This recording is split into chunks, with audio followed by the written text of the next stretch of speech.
আসসালামু আলাইকুম রহমতুল্লাহ। সুপ্রিয় দর্শক, আল্লামা সাঈদীর ইন্তিকালের পর ঢাকাতে জানাজা করতে চাইছিল মুসল্লিরা, কিন্তু প্রশাসন জানাজা করতে দেয়নি। তো আল্লামা সাঈদীর লাশ যখন গাড়িতে উঠানো হয় তখন মুসল্লিরা সেই গাড়িটা আটকে দিয়েছিল। তাদের দাবি ছিল, আমরা আগে জানাজা করব, তারপরে গাড়ি নিয়ে যেতে দেব, তার আগে যেতে দিব না। এরপর পুলিশ নির্বিশেষে গুলি করে মুসল্লিদের সরিয়ে দেয়, দিয়ে আল্লামা সাঈদীর লাশ নিয়ে পিরোজপুর চলে যায়। এই ঘটনাকে কেন্দ্র করে সাবেক এমপি হামিদুর রহমান আজাদ, সাঈদী সাহেবের পুত্র মাসুদ সাঈদী, ডক্টর শফিকুল ইসলাম মাসুদ ভাই, সাইফুল ইসলাম সহ ৫,০০০ নেতাকর্মীদের নামে মামলা করেছে পুলিশ।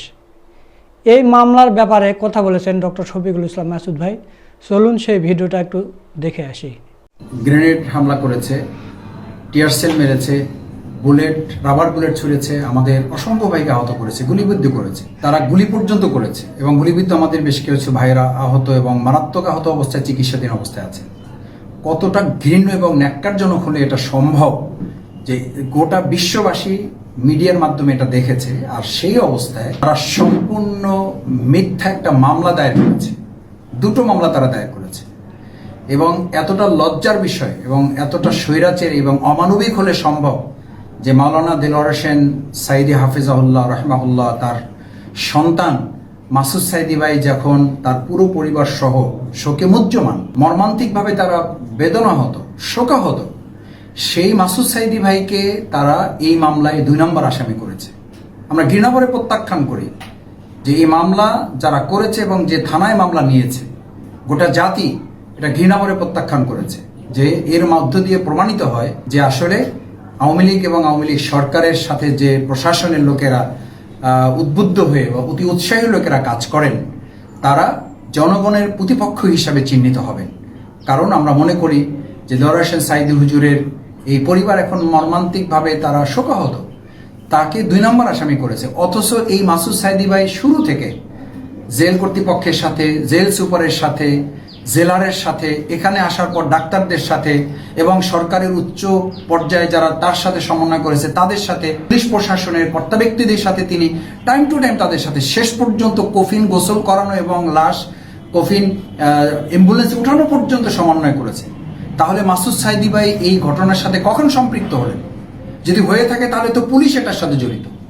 বরং আমি মনে করি এই ঘটনা পুলিশ সংগঠিত করে জামাত ইসলামী, ইসলামী ছাত্র শিবির এবং দেলোয়ার হোসেন সাঈদী শহীদ হাফিজাহুল্লাহ রহমাহুল্লাহর পরিবারকে আবার নতুন আর একটা কষ্ট দেওয়ার জন্য, নতুন আর একটা ষড়যন্ত্রের ফাঁদে তাদেরকে ফেলে তাদেরকে কষ্টের মধ্যে নেওয়ার জন্য তারা এই মামলার একটা নাটক তারা করেছে। এই মিথ্যা মামলা প্রত্যাহার করতে হবে এবং এই আসামিদের যাদের নাম বিশেষভাবে উল্লেখ করা হয়েছে, বিশেষভাবে আমি উল্লেখ করব যে মাসুদ সাঈদী ভাই এবং আমাদের সাবেক এমপি হামিদুর রহমান আজাদ সহ যাদেরকে এই মামলার আসামি করা হয়েছে, আমরা নেতৃবৃন্দ ওখানে উপস্থিত থেকে প্রশাসনের সাথে বারবার সমন্বয় করেছি এবং সমন্বয় করে পরিস্থিতিকে আমরা শান্ত রাখার চেষ্টা করেছি, যার সাক্ষ্য গোটা ভিডিও মাধ্যমগুলো দেখলে বোঝা যায়। সেখানে এরকম একটা পরিস্থিতি, বরং এদেশের মানুষ মনে করে সরকার এবং পুলিশ প্রশাসনের অতি উৎসাহী কতিপয় ব্যক্তিরা পরিকল্পিতভাবে এই ঘটনা সংগঠিত করে দেলোয়ার হোসেন সাঈদী হাফিজাহুল্লাহ রহমাহুল্লাহ শহীদ ওনার এই পরবর্তী পরিস্থিতিটাকে বিতর্কিত করার জন্যই পরিকল্পিতভাবে তারা এই হামলার নাটক তারা মঞ্চস্থ করেছে এবং এই মামলার নাটক তারা হামলা এবং মামলার নাটক তারা মঞ্চস্থ করেছে। আমরা মনে করি এই হামলার সাথে শাসনের অতি উৎসাহী কিছু ব্যক্তি এবং বহিরাগত কিছু লোকরা তাদেরকে তারা ইন্ধন দিয়ে হয়তো তারা করিয়েছে বলে আমরা মনে করি। সুতরাং এটি অত্যন্ত ঘৃণার বিষয়। একই সাথে আপনারা দেশবাসী শুনেছেন যে মাওলানা শহীদ দেলোয়ার হোসেন সাঈদী হাফিজাহুল্লাহ রহমাহুল্লাহ ওনার জানাজায় যেভাবে শরীক হতে দেওয়া হয় নাই, আসার পথে অসংখ্য গাড়ি ভাঙচুর করা হয়েছে, অসংখ্য ব্যক্তিকে বাধাগ্রস্ত করা হয়েছে এবং এখন ওনার কবর জিয়ারতে যারা যাচ্ছেন সেই কবর জিয়ারতে যাওয়া ব্যক্তিদেরকে মাইকিং করে পুলিশ সেখানে নিষেধ করছে।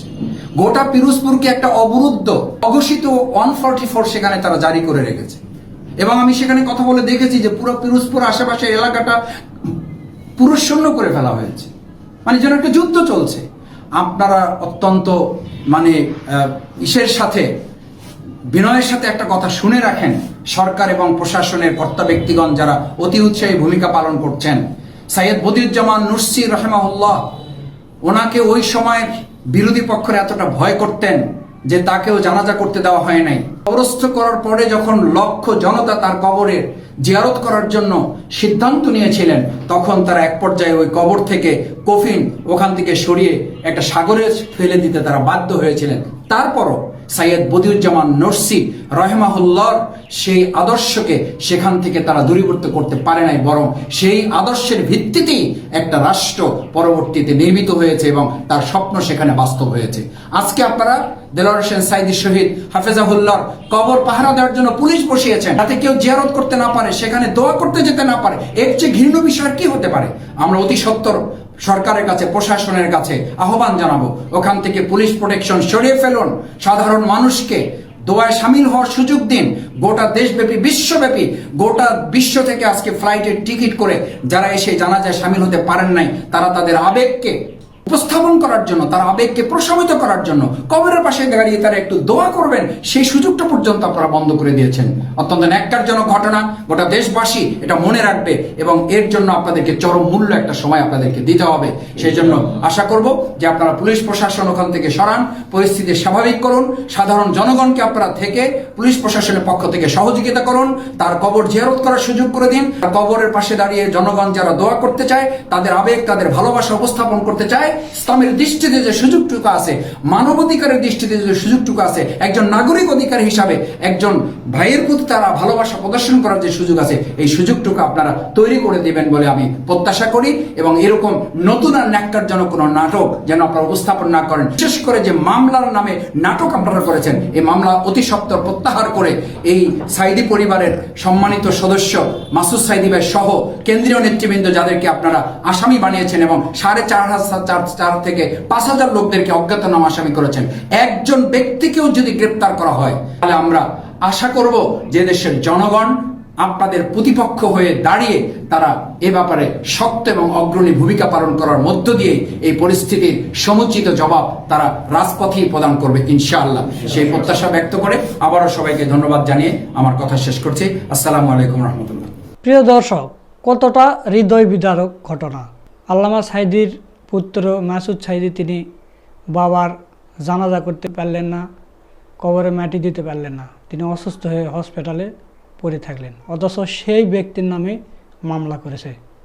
শফিকুল ইসলাম মাসুদ ভাই সহ যত নেতাকর্মীরা ওখানে ছিলেন, তারা তো নিষেধ করেছে যে তোমরা হট্টগোল করো না, কিন্তু যারা আবেগী ভক্ত, আল্লামা সাঈদীর যেগুলো ভক্ত আছে, তাদের কোনোভাবে আটকানো যাচ্ছে না। আর ওখানে তো হাজার হাজার মানুষ জড়ো হয়েছিল, সারা রাত্রি জেগেছিল। তো এখন এসে কি হলো, জানাজা করতে দিল না, গায়েবানা জানাজাও করতে দিল না, অথচ 5,000 নেতাকর্মীর নামে মামলা করে দিল। তো দর্শক, এটা নিয়ে আসলে বলার কিছু নেই। বাংলাদেশে যে আইন শাসন আর মানুষের স্বাধীনতা, এগুলো কিছুই নেই। তো দর্শক, আজকের ভিডিও এই পর্যন্তই। পরবর্তীতে কোনো ভিডিও নিয়ে আবার আপনাদের সামনে আসবে ইনশাল্লাহ। সকলকে ধন্যবাদ। আসসালামু আলাইকুম রহমতুল্লাহ।